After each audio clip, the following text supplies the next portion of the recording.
I love the column, Ann, when you really, you're right that an awful lot of the mainstream media spends all their time talking about how wonderful Lieutenant Colonel Alexander Vindman is because of his service in uniform. But that's not what we care about right now. We care about his service as an advisor to the president. And frankly, I was stunned that he sat there to a behind closed doors testimony to Democrats saying that he didn't like the president's policies. And my first thought when I saw the leaked testimony was, it doesn't matter if you like them. There are lots of people who work for someone else who will give their boss advice, and the boss either takes it or rejects it. And most people are disappointed if their advice was not taken, but they're not the president, and neither is Lieutenant Colonel Vindman. Yes, he seems to have mistaken his citizenship ceremony for his inauguration to President of the United States. I mean, that's the other point of this. This guy was born in Ukraine, and what policy disagreement did he have with the duly elected President of the United States? Oh, he wanted to make sure, Colonel Vindman, wanted to make sure the money kept flowing to Ukraine, keeps flowing to Ukraine, and in particular in order to oppose Russia. Well, this is kind of a long-standing problem we have with immigration. We're importing all of these ancient ethnic feuds. In this case, not that ancient. And on the Ukrainian side, Joseph Stalin of the Soviet Union did starve millions and millions of Ukrainians, but it's just utter madness that we have immigrants born in another country advising on the policy toward the country of their birth. It used to be that you couldn't be in military intelligence if you so much as had a parent born in a foreign country. And of course, as we had discussed and I wrote about in the case of Ted Cruz, you are not eligible to be president of the United States according to the terms of the Constitution if you are not a natural-born citizen. Why did the framers put that in the Constitution? Because we don't want to be importing other countries' rivalries, hatreds, biases. We want to make sure that people who are advising the president, and he was doing a lot more than advising the president. He was trying to get the president of the United States removed, but merely advising the president or being the president have only the best interests of the United States at heart. That is all they are considering.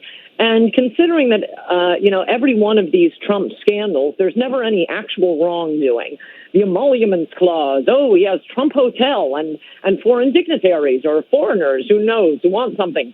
Americans who want something stay at the Trump Hotel. Their argument is, we don't find any policy being changed. We don't find, Trump saying, okay, you want this tax break, go run up a huge bill at the Trump Hotel. They have no evidence of wrongdoing. What they say is it's the appearance of impropriety. Well, I'm saying it's a pretty big appearance of impropriety when we have an immigrant from Ukraine advising on Ukraine policy toward a very hated country to Ukrainians, toward Russia.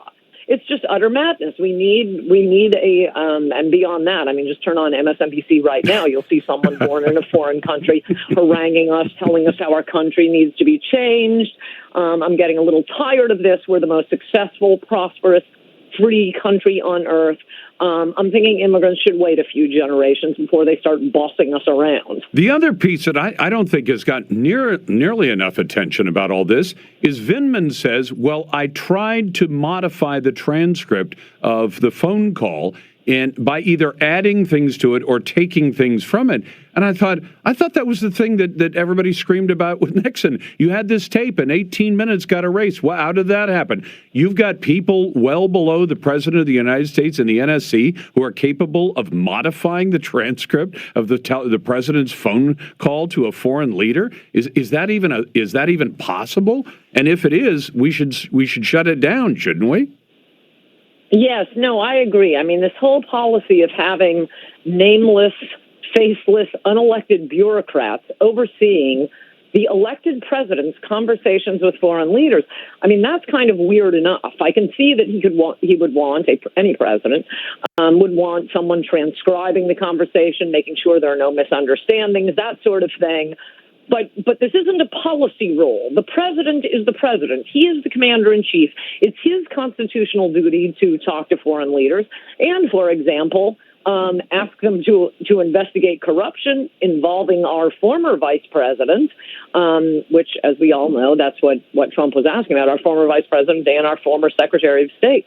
Both CrowdStrike, the only entity to look at the DNC's servers and conclude, oh, it was Russia that hacked them, is a Ukrainian-based company.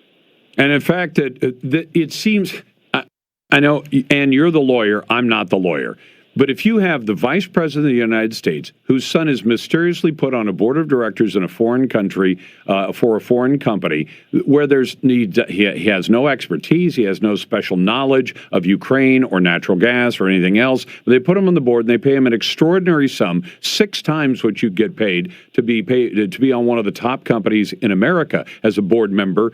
And then right after that, his dad is out bragging, I got the prosecutor who was looking into that company fired. Well, if this guy, I know he just spent the first few years of his life in Ukraine, but if he knows how Ukraine is described today by people who are on the ground reporting, they say the country's corrupt. And it's, I guess one prosecutor gets fired and they replace him with a different kind of corruption because the game seems to be, I might investigate your company. Oh, really? Well, what if we, paid you some money? That's how business gets done there. So they thought it was perfectly okay. We got to get the vice president on our side. Well, we'll hire his kid and pay him a bunch of money. And all of a sudden, the vice president's on you. It proves 2 things. 1, Ukraine is still corrupt. And 2, Joe Biden is willing to buy into the corruption when it puts a lot of money in a family member's pocket. It's the Clinton game all over again, isn't it?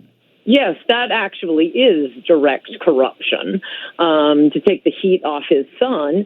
Incidentally, I looked it up, just sort of general searches on Nexus. Conditions are put on foreign aid by the president, by the Secretary of State, all the time.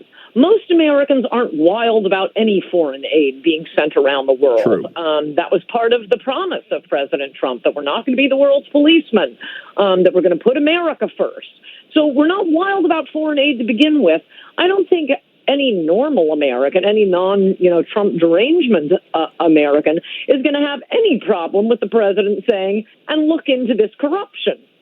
No, and in fact, there are times, and I've complained, back when we did the bin Laden raid and we lost a helicopter, and the Pakistanis, who get, I think, over $1 billion, they get a huge amount of money from us every year, and they let the Chinese look at this high-tech helicopter. It was a special stealth helicopter before we went in and recovered all the pieces. I thought, didn't we kind of buy some cooperation from the Pakistanis by giving them a bunch of money? And isn't that part of what we get for foreign aid? We get to look like good guys because we're the richest country on the planet, but we also get to say, by the way, since we're giving you all this money, would you mind helping us out with a few things? And they can be different things to different countries. I guess the Northern Triangle countries have had some money held back because they won't go along with us on other kinds of issues. Of course, it's a quid pro quo. And maybe it was dumb for the administration to say there was no quid pro quo. No, it's the exact same quid pro quo we ask for from everyone that we give money to. Yes. I do think it was probably dumb for certain commentators. I don't know how express Trump was about it. Maybe he was, but I don't know why they would say it wasn't a quid pro quo. It wasn't a quid pro quo that inured to Donald Trump's personal benefit. It wasn't deposit a check for X amount of money in my son's checking account, as it was with Biden, essentially. It's a quid pro quo, clean up the corruption. And these things in particular that involve corruption involving our Vice President of the United States under Obama. You got to read the column that she's written on this subject because you're going to see things there you don't see in the fake stream media. Ann, thank you very much, and I appreciate the time tonight. Good to talk to you, Lars. Bye-bye. Thank you, ma'am. That is Ann Coulter, author of Resistance is Futile.